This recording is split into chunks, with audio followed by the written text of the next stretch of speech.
खुलुमबाय नोंथांमोनखौ बयखौ बरायबाय। दिनै 15 मार्च 2023 बारायजे बुधबार। फैदो दिननि खौरांफोरखौ बेखेवनोसै।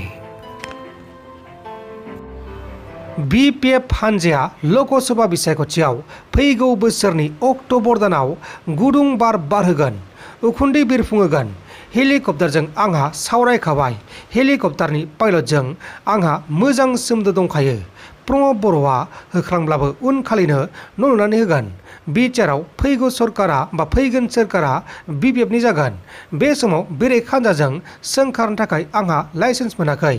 BPF हानजाया लोकसभानि बिसायख'थिखौ हारसिङै गेलेगोन होननानै BPFनि दैदेनगिरि आरो BTSनि बारग' गाहाय खुंगिरि हाग्रा मुलारि बिथाङा खौरांगिरिफोरनि सोंथि खालामनायाव खौरांगिरिफोरनि सिगाङाव फोरमायदों।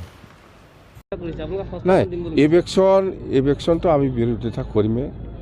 আমাৰ চুক্তিত লেখা আছে 2003 চনৰ 10 ফেব্ৰুৱাৰীলৈকে যিসকল আছে সবেই BTCৰ বাসিন্দা। ইয়াত ইলেকশনৰ কোনো প্ৰশ্ন নাহে। মাটিৰ পাট্টাহে দিব লাগে। ইলেকশনৰ কোনো প্ৰশ্ন নাহে। ইয়াত বড়ো হওক, মুছলিম হওক, গাৰো হওক, ৰাভা হওক, সবেই ইয়াৰে মানুহ। 2003 চনৰ 10 ফেব্ৰুৱাৰীলৈকে যিসকল আছে এইটো ইণ্ডিয়ান কনষ্টিটিউশ্যনত লিখা আছে। সাংবিধানিকভাৱে এইটো কনষ্টিটিউশ্যনত আছে, সকলোৰে থকাৰ অধিকাৰ আছে। আৰু সেইকাৰণে মই কৈছোঁ আপোনালোকক জবৰদস্ত ইলেকশ্যন কৰিলেও কোনো জেগাত যাব নালাগে। আমি নেক্সট দিনা আহি পেলাই আমি ঘৰ বনাই দিম।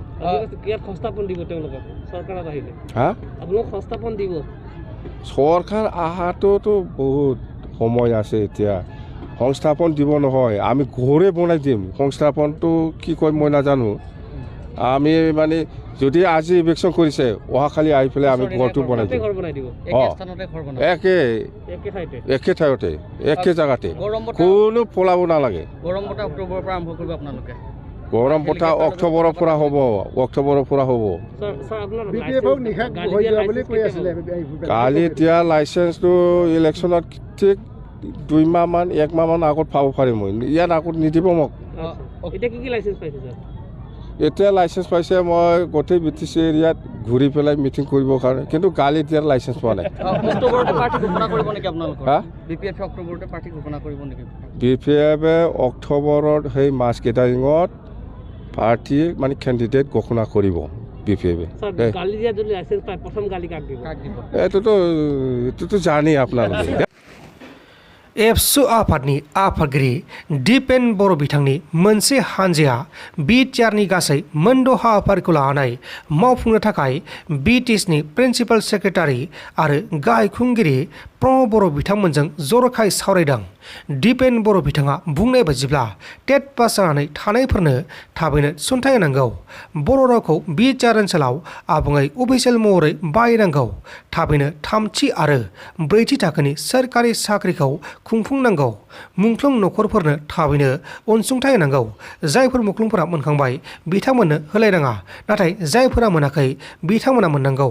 आरो बिटिआर गोरोबथानि दफायाव थानाय फसंथानफोरखौ थाबैनो मावफुंनांगौ होननानै बिथाङा फोरमायदों। आसामाव सिगुन दाउ थैलाबायदों। डिब्रुगड़ डिस्ट्रिक्टनि सिङाव थानाय बगिबिल ओनसोलाव मासनि सिगुन दाउफोरनि गोथै सह बोखांदों। रिपर्टनि बायदिब्ला 60 सिगुन दाउफोरा मोसौनि गोथै सहखौ जागासिनो दंमोन। बे समावनो बेनि गेजेरावनो मासनि सिगुन दाउफोरा थैदों आरो गोबां सिगुन दाउफोरा बेराम जानानै दं होननानै मिथिनो मोननाय जादों।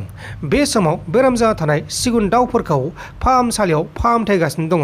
नाथाय बेफोर दाउफोरा मोसौनियाव मा मोनजाखो बेखौ दासिमाव रोखा खालामथ'नाय जायाखै। बे समाव नायबिजिरनाया सोलिगासिनो दङ।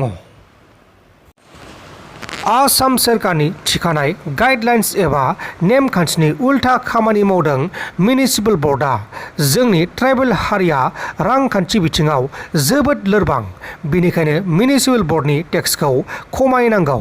क'क्राझाराव बेबायदि टेक्स बारायोब्ला क'क्राझारनिफ्राय गोबाङानो खारलांजोबगोन। क'क्राझाराव रावबो बिजनेस एबा फालांगिरि मावफैनाय नङा आरो क'क्राझाराव रावबो न' लुफैनाय नङा। जायफोरा थागोन बिसोरो बिराद खस्थ'नि गेजेरजों थांना थानांगोन। जायफोर मानसिफोरा 1 बोसोराव 2500 रां होयोमोन बिथांमोना दा 60,000 रां होनांगोन होननानै BTSनि बारग' लेङाइ गाहाय खुंगिरि खाम्फा बरगयारी बिथाङा खौरांगिरिफोरनि सोंथि खालामनायाव खौरांगिरिफोरनि सिगाङाव फोरमायदों। नोंथांमोन दासिमनि माखासे खौरांफोरा बेखिनिल'मोन। बेखिनिसिम नायनायनि थाखाय नोंथांमोननिसिम रोजा रोजा साबायखर। गोजोन्थों। एसेनोसै। जै बर' हारिनि।